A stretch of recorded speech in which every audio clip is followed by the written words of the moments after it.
You summed me up in a nutshell. So that's great. Thank you. And how long am I speaking for? Till 10 till, 5 till, 50 Okay. minutes. Awesome. Awesome. Thank you so much. And thank you, Grace Group, for having me. I'm Alice. I'm a recovered alcoholic and really happy to be here. Whew. The first meeting of Alcoholics Anonymous I ever went to, it was sometime in December 2012. And I don't remember what possessed me. I had been tired of myself and tired of drinking for quite a long time by then, and already trying to stop and couldn't do it. And I vaguely remember Googling AA and having to have a few drinks before I could leave the house, and went down to this group not far from my house, traditional, and walk in and I took a seat as close to the door as I could, because I didn't want to make any commitments about, sticking around or anything. I didn't want to appear too eager. And everyone was really nice, like really nice. Like they all knew each other's names. They're hugging each other and they're laughing and they're introducing themselves to me and patting my shoulder and telling me it's going to be okay. And I was crying. And I sat through the whole thing, and the meeting's there an hour and a half. So I really tried. And at the end, when I went to leave, all these women surround me and they're giving me their phone numbers, and they're assuring me that they understand where I'm at and to keep coming back. And they're giving me brochures and their phone numbers and stuff. And I had a brief thought of, yeah, I'll come back. And then one woman said, please keep coming back. She says, I've been sober for 30 years. This works. And I was like, what? I ran out of there and went to the liquor store. And because I thought, I knew one of your sayings was one day at a time. I'm not going to one day at a time for 30 years. Like, that's ridiculous. And to still have to go to meetings at 30 years? Like nothing, my life was already miserable. And you're going to take my alcohol away on top of that? Like, I don't want anything you have. And I know you guys talk about God, but you also talk about doorknobs. So I left there knowing that I had tried AA and knowing that AA doesn't work. Well, actually, a few days later, I realized that a bunch of the ladies in that meeting were knitting. So I thought, oh, they keep their hands busy. And I went and got myself some yarn and knitting needles. And I tried for like a minute and a half to knit. And I was like, couldn't do it. And I threw the needles across the room and went back to my little bottle of Chardonnay. I'm like, And after that, I really knew that I had to do something. And so I did a lot of journaling, a lot of therapy, extra going to the gym, lots and lots and lots of therapy, and stocking up on non-alcoholic beverages, promising myself that I can drink tonight, just not during the day, not at work, or maybe at work, but not on my lunch hour, or not until my lunch hour, or maybe I'll take an early lunch and I can drink then, but then nothing in the afternoon. Like every day was like that. I tried to just not drink a day at a time. And I wasn't going to be an alcoholic in the first place because my dad's one. I grew up with an alcoholic dad and grew up just outside of Chicago. And Dad, he was always super funny and witty and clever and very talented, very artistic, would paint these amazing paintings. And yet when he was drinking, all of that went out the window. It was like his IQ would suddenly plummet and there was nothing clever about the man. And he would be abusive and like just a total change. And I could tell it happened when he had a can of Stroh's in his hand or a bottle of Jack. And it seemed like I could see no payoff. Like, why would you willingly do this when it makes you so mean and angry and dumb, you know? And so I was grateful when at 21, I finally fled home and got in my little red Honda CRX and drove out to California, out to Sacramento. And I thought I was going to the ocean. Not the ocean here. But I landed here and you know, a big part of my leaving was, it was very abrupt. It was just, I was dating a guy at the time who said, you know, I have a brother in Sacramento. If you ever want to, I'm like, yep, let's go. The car's already packed. Like, let's go. I told my parents one day, I'm moving to California tomorrow. And they're like, excuse me? I'm like, bye. Just left. I don't handle conflict very well. I didn't want to have a discussion about it. I just left. And getting out here to California, it feels like it was immediate. I really don't know how many days passed, but I got a job and met people who partied, and I started drinking, and oh my God, it didn't turn me into my dad. Not at all. Like, I didn't get dumb. I didn't get mean. In fact, I was nicer and probably funnier and cuter. Like, it was amazing. And, you know, so all these fears I had in my teens of like, I can't touch alcohol. And I tried other things, you know, I definitely had that not feeling a part of that. I think every human being probably goes through. It's not unique to alcoholics or alcoholism, but that feeling of, you know, I don't fit in and I'm uncomfortable. And how do I fix this? I want to numb out, and trying all kinds of different substances and behaviors to try to treat that. And, but, you know, not really drinking much alcohol at all in my teens because I was so afraid of turning into dad. And so I was relieved when I didn't turn into dad. And I relate to Bill's story so much in our book. I felt like I had arrived, and you know, and in the midst of the excitement, I discovered liquor, and then it became a necessity. It wasn't a luxury. I don't know when that happened. I really have no idea. Like, I look back on those early years of drinking, and exactly like the book says, like, there's no way of knowing if I could have stopped, because I sure didn't try. I didn't try to control it back then. So I don't know when I crossed that line into being beyond human aid, lost the power of choice. I have no idea. But at some point in my 30s, I was like, oh, I got to do something about this. But not now, you know, I'll wait until, like, at some point I got to do something about this. At some point I'm going to mature or pull my head out of my ass, or maybe rock bottom will happen. I really, really kept hoping rock bottom would happen to me. I would get pulled over for speeding and think, well, this is it. You know, I'm going to jail because, you know, they're gonna test me. And they didn't test me.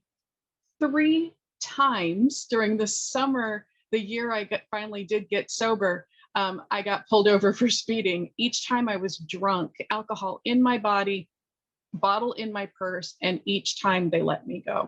And each time I had that mixture of relief, but also disappointment, because it was like, oh, this could have been it. This could have been it. Someone has to stop me. I'm not stopping myself. And I really thought rock bottom had to be an event, some intervening force, like a DUI or my husband leaving me or getting fired. And surely when that happens, of course, then, you know, I'll stop drinking. And then, you know, after that one AA meeting, I thought, well, gosh, you know, I'm not hitting rock bottom, so I have to do something about this myself, apparently. And then I tried all those things, the tons of therapy and journaling and stocking up on non-alcoholic beverages, making sure there's no alcohol in the house, driving the other way, not passing by the liquor store, all of that. And I couldn't put 8 hours together. I assumed that once I really want to stop, I'll just stop. I can't do it. And I don't understand why. Because all this time in my, you know, over 20 years of alcoholic drinking, I can hold down a job, I can pay the bills, I'm going to the gym. How come I seemingly have no say in the matter when it comes to alcohol? I don't get it. And this therapist that I started seeing, she wasn't an alcoholic. And it ended up being kind of a good thing because she suggested all the things that didn't work. And I'll explain, like each session, we would come up with some sort of strategy, avoidance techniques, identifying and managing triggers. And it would seem totally reasonable, like, yeah, I'm going to do it. Let's do it. Like that'll work, see you next week. Great. And then the next week I'd be like, I don't, I kept drinking. Like, I don't know why. And she would totally baffled, she's just shocked. And I needed to see that because it helped me recognize how insane it was to keep picking up that first drink. One of my favorite tactics that we had, she would tell me, like, drink whatever alcohol you have in the house at night. So then in the morning, there's nothing in the house. You won't drink before work. And then pack a lunch and leave your wallet at home. So that way I'm sitting at my desk all day and no alcohol's available. I don't have money. I'll just be magically sober all day. And then I can pick up a bottle of wine if I really need to on the way home and drink that. But this is a way to stay sober during the day. What did I do on my lunch hour? I had an hour lunch. And at the time, I worked at a place that's 30 minutes away from home. I drove like hell to go back home, get that wallet. I would stop at the gas station and get some kind of alcohol and start drinking it on the way back to work. I get back to work just in time. I'm not late, clock back in. That's how I spent my lunch hour. And somehow I feel victorious because I made it. And now I can have a little bit of a buzz in the afternoon, but then I feel sick. Why did I do this again? And I have to throw up underneath my desk and hope that the clients didn't smell my breath and feel really shaky on the ride home. But I'm victorious somehow. And then the next time I see that therapist, she said, how did it go? And I'm like, well, I drank. Well, did you leave your wallet at home? Yeah. Well, how did you drink? I went back home to get it. And I'm saying these words up. I can hear these words come out of my mouth and I'm like, why do I keep changing my own mind? Baffled, completely baffled. So she says, well, why don't you go to AA? And I'm like, I already did. I tried it. And she said the best thing. She said, well, maybe AA isn't for everyone. I'm like, well, now maybe it is for me. But she finally suggested that I check myself into a little detox. And I thought, yeah, I'm going to do that because I had vacation time coming at work and I needed to, I knew that if I spent that vacation time doing anything other than getting help, that I would kill myself. I wanted to. And there was just a tiny, tiny piece of me that still wanted to live. So we found this little place that's not too far from here. And it's just a little 5-day detox. And I didn't have any money or insurance at the time, but it was expensive, but I thought, you know what, I'm just going to put it on a credit card and I just won't pay the bill because I was totally comfortable doing that kind of thing. And they told me that they would have a bed ready for me on October 14th. This is 2013. And they told me that in early September. So for that next 6 weeks, I stopped going to therapy. I stopped exercising. I barely popped mints in my mouth. I drank the way I think I want to drink. Most miserable 6 weeks of my life. Whether I'm trying to control it or I'm trying to enjoy it, there's no party. The party is long over. And, I told you that, one of the things that I didn't want to go to AA. Well, I mean, I had already tried it by that time, but, you guys talk about God. They also talk about doorknobs. Like, it doesn't make any sense. And I knew that. I knew that you guys were going to do some ceremony where I have to pick which object in the room is going to be my higher power. And I'm not into your little games. It's weird and stupid. And I never believed in God growing up. My parents very religious, and I could see the hypocrisy in that, by the way, and my sister very religious, not me. So I kind of assumed that faith is something that you're born with, and I wasn't born with it. And I'm not really missing out on anything because I don't think God's real. I'm not really missing out on anything. And a few days before I am to check into this detox, I get an unexpected bonus in my paycheck that exactly covers the amount. It feels like a sign.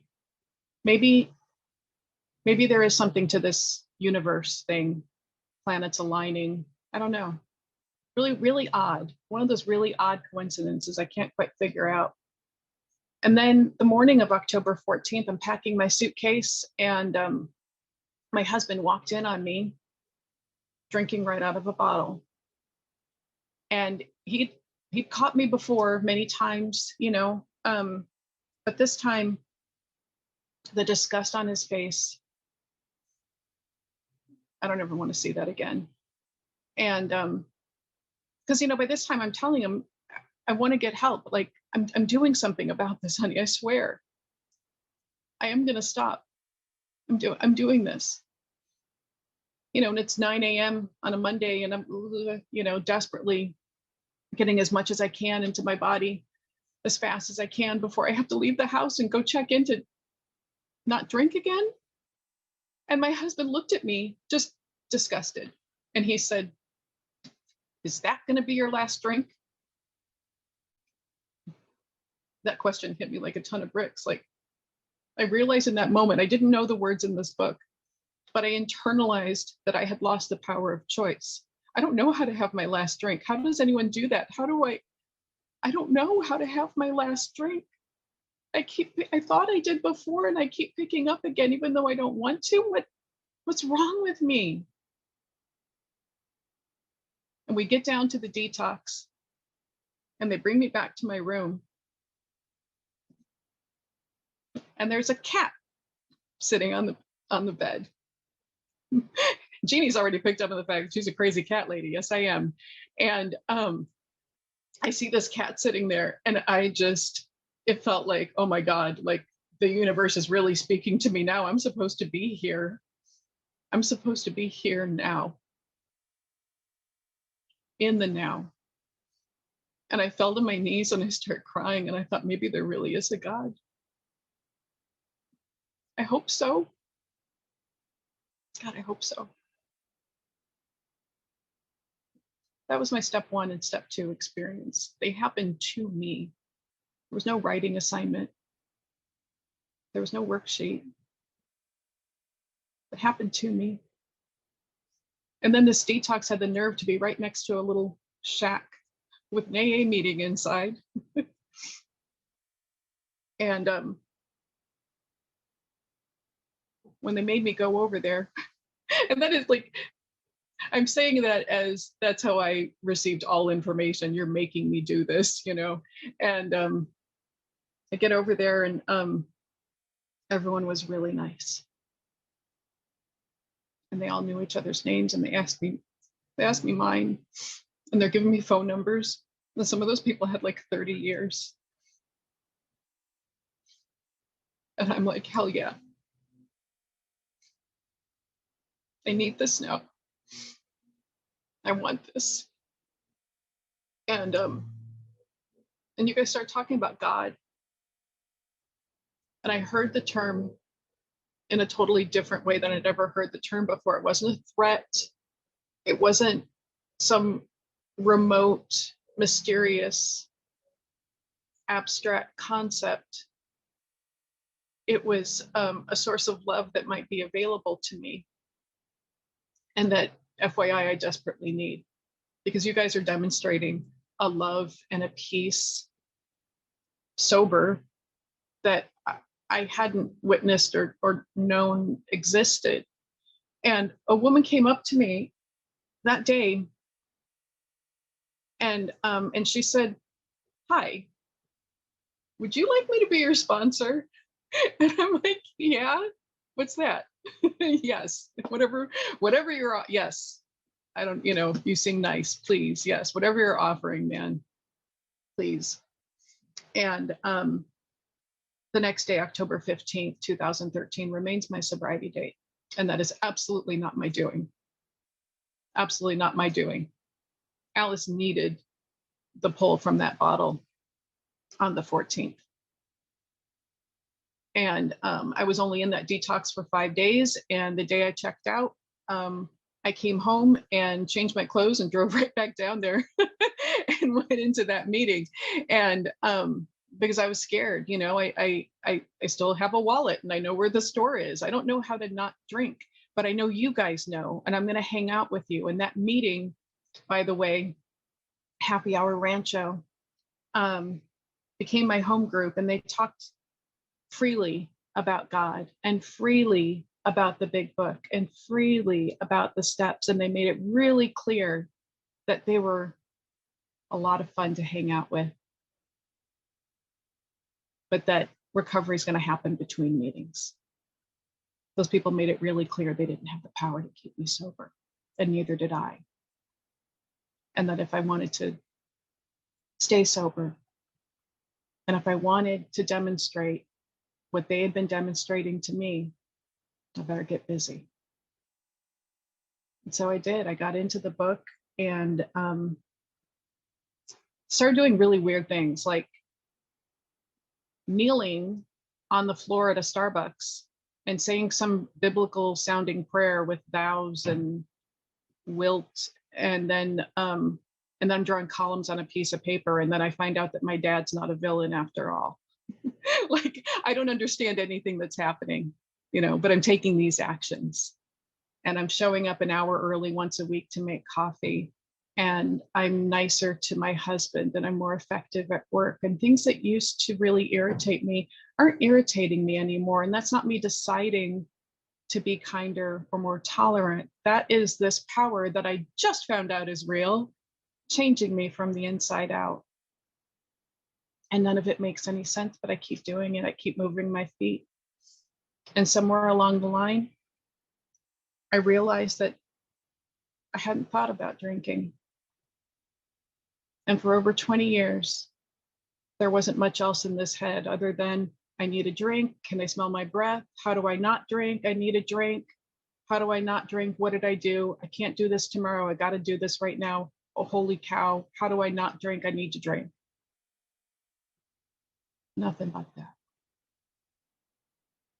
It's gone. I didn't know that was going to happen. I hadn't read that part in the book yet.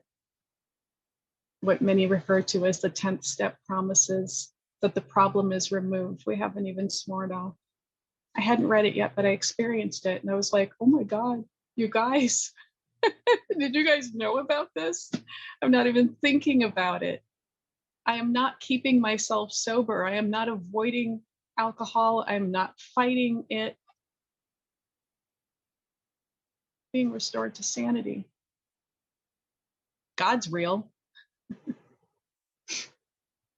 And I should share that, if I had been paying attention at work instead of drunk all the time, I would have known that bonus was coming, and I would have known the amount.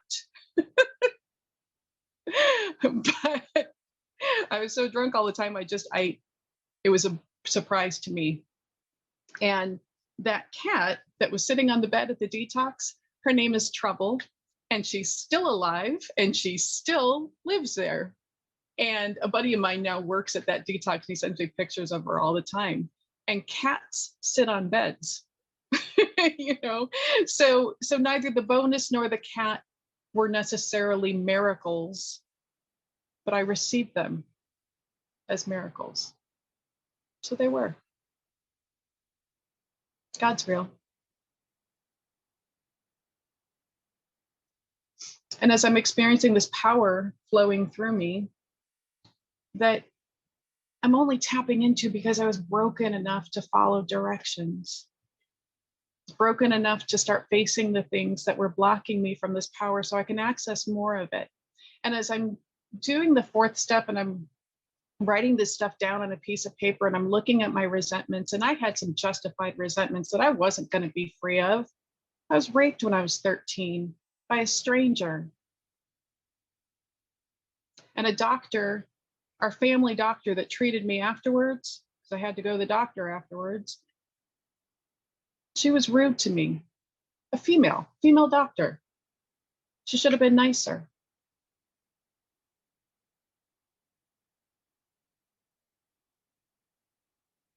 And I'm writing all this stuff down. And then I find out that they're not villains, that they're just human beings. I didn't really internalize it, but actually we find out in the third step, any life run on self-will can hardly be a success. Most humans are like that actor trying to run the show. Self-centeredness isn't unique to alcoholics, any human being on the planet. And isn't it possible that my dad wasn't an alcoholic so that he could be mean to me? Isn't it possible that that doctor was doing the very best she could given her training and her culture and her upbringing and the situations of the doctor's office on that day? And I start seeing one by one that all these people that I thought were villains, that I thought had wronged me and that I was right, I find out that they're just human beings, spiritually sick, some degree or another. As am I. Find out that I'm spiritually sick. And then I can look at my mistakes, my faults as an adult. And I can see how self-centered I'd been. Because see, you couldn't tell me that. You couldn't tell me that I was selfish. You had to show me. You had to show me. And then I get to see that, you know, if all these other people were really the problem, then I have infinite problems. But if the problem is me relying on me, the problem's not Alice. It's Alice trying to rely on Alice. That's the problem. And when I see that that self-reliance is the problem, that's not bad news because there's a solution. God's already been changing me, and I know that he can change me further. And I know that I can rely on him because I feel it. It's tangible. It's not theoretical anymore. I can feel it. It's real in my heart.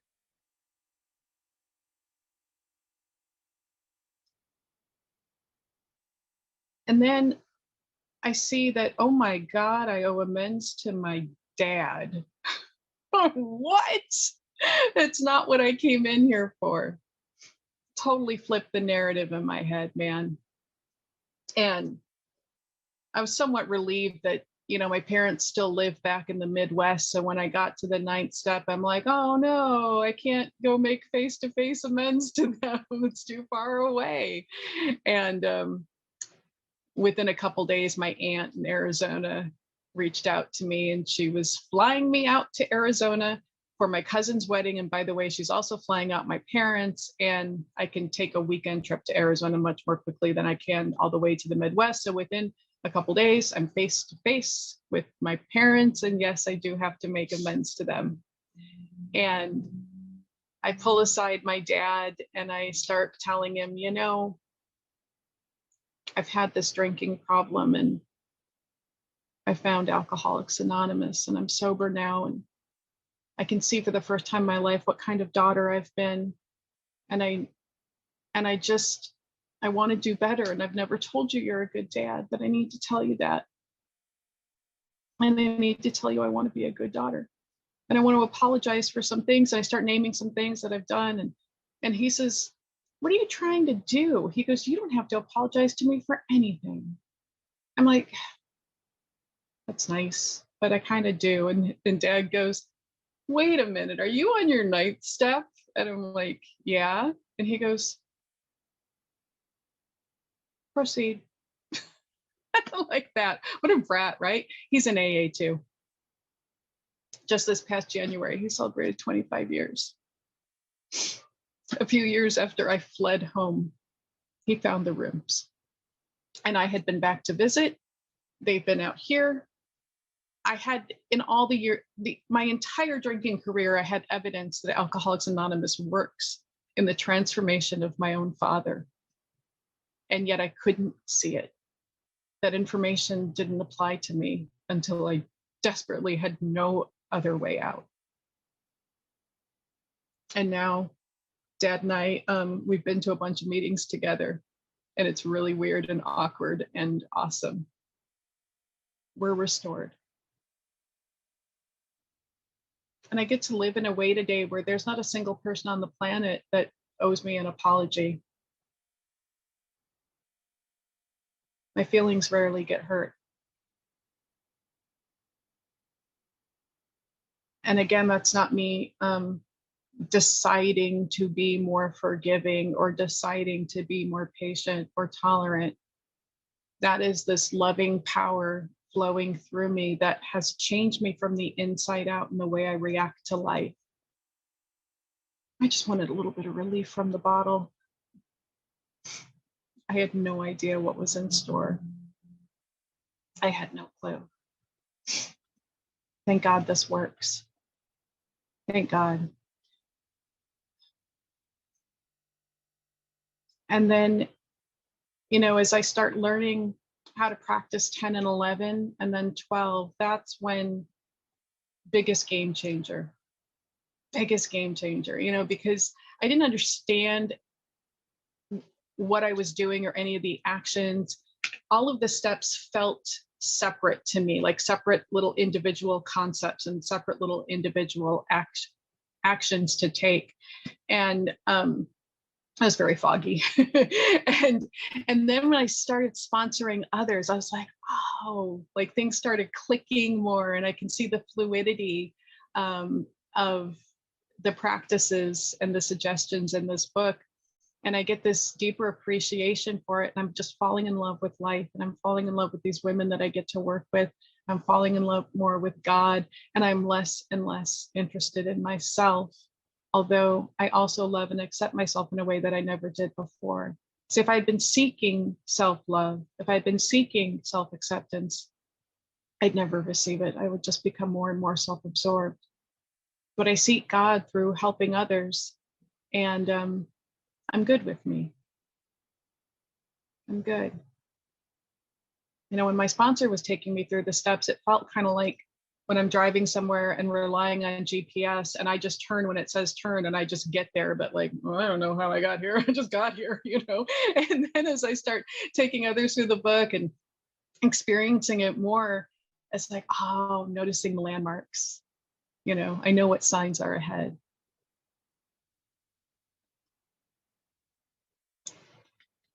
Ten, 11, 12 keep me straight.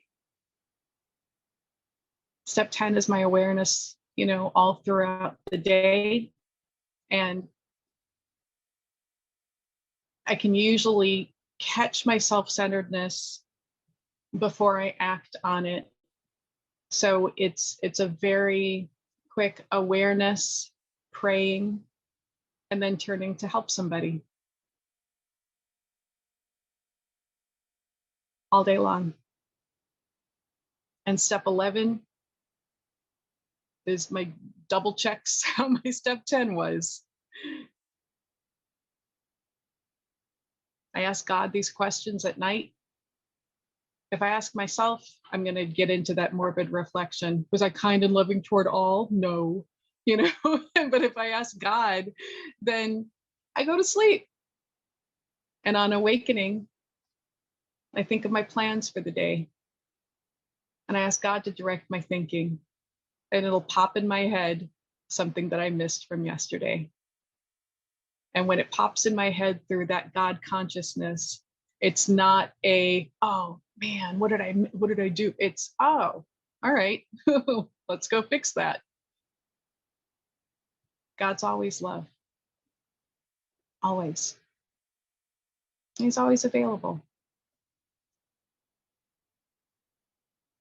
I wasn't going to do any of this stuff. None of it. And a few years ago, when I went back on one of my trips to visit the folks, my mom pulls out this folder and she's, "Oh, I found some old poems you wrote, Alice." I'm like, "Oh, don't remember that." Bunch of poems written by Alice, age 8. I recognize it's my handwriting. What are the poems about? God. I don't remember that at all. Apparently, deep down in every man, woman, and child is the fundamental idea of God. It was there. I was born with it. I didn't know. No idea. A few years ago, pre-pandemic, I was out at a coffee shop with a sponsee, and we're reading the book. And I'm never shy about reading the book, even in public. Like, I don't lower my voice. and this young woman sat down at a table right next to us, and she goes, "I can hear you. You're talking about alcoholism." And we're like, "Oh, yeah, we are." And she says, "My mom's an alcoholic. Can I ask you a question?" So we said, "Sure. What's your question?" And she goes, "Why?"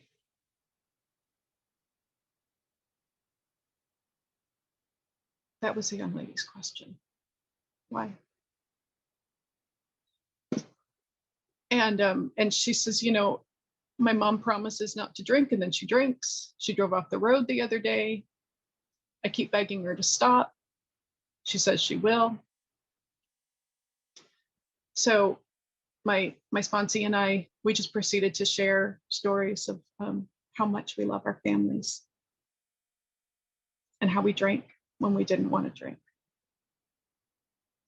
We explained to her as best we could that strange mental blank spot, that insidious insanity, or plain insanity, if you prefer.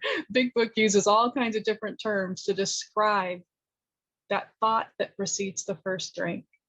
It may show up as it's going to be different this time. Might not. Might be no thought at all. Or it could be there's a great paragraph, a couple paragraphs on page 37 talking about that insanity.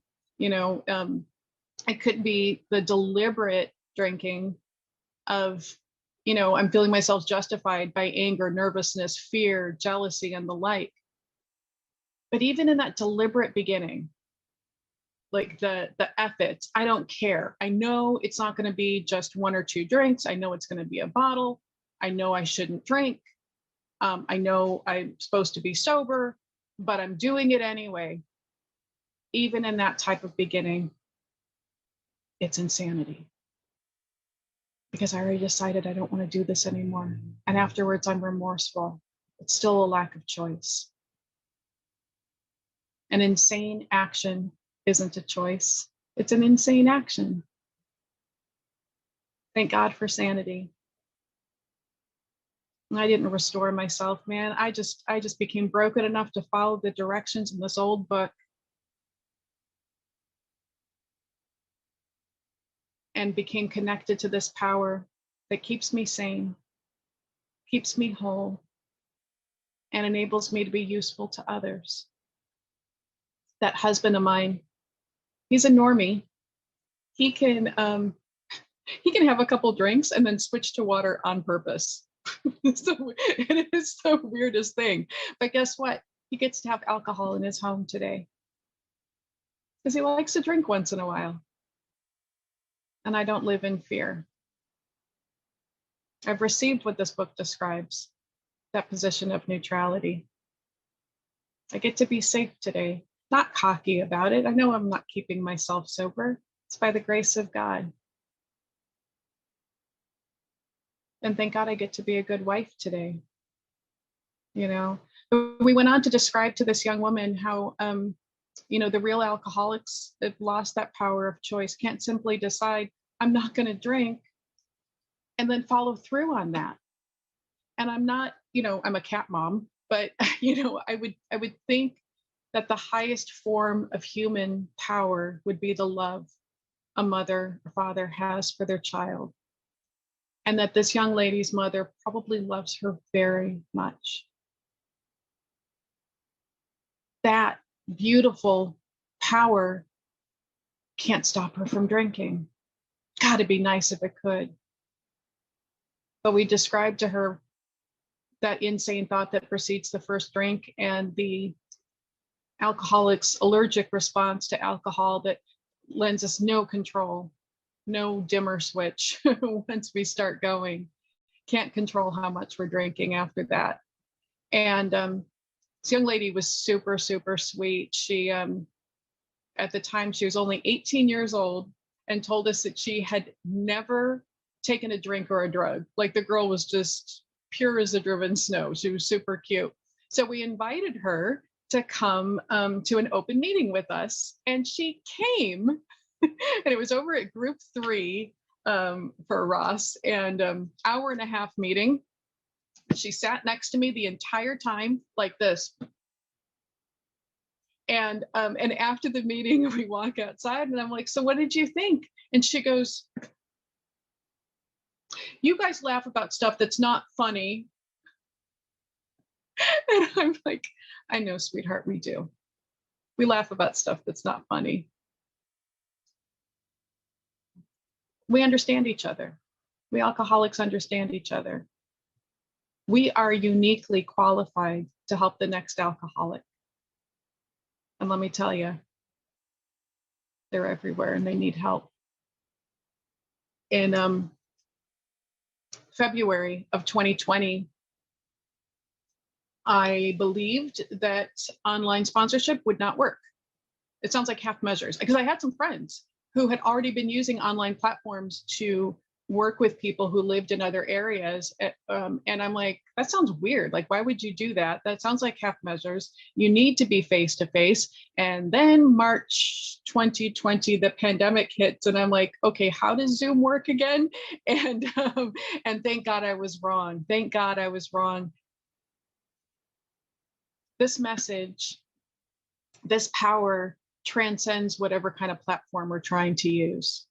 The spirit is not bound by walls or time. I get to meet someone who's suffering like this. We crack open the book. We're in the same room. We're in the same room. It works. It works. And through the magic of this, I've gotten to meet people who live all over the place. And I've gotten to be more useful than ever. Get to work with more people than ever. Meet them on Instagram or Facebook or on Zoom. And those people help save my life. That's what it's all about. All about being useful. Steps 1 through 9 aren't the work. Steps 1 through 9 prepare us for the work. But the more I practice 10, 11, 12, the less it feels like work.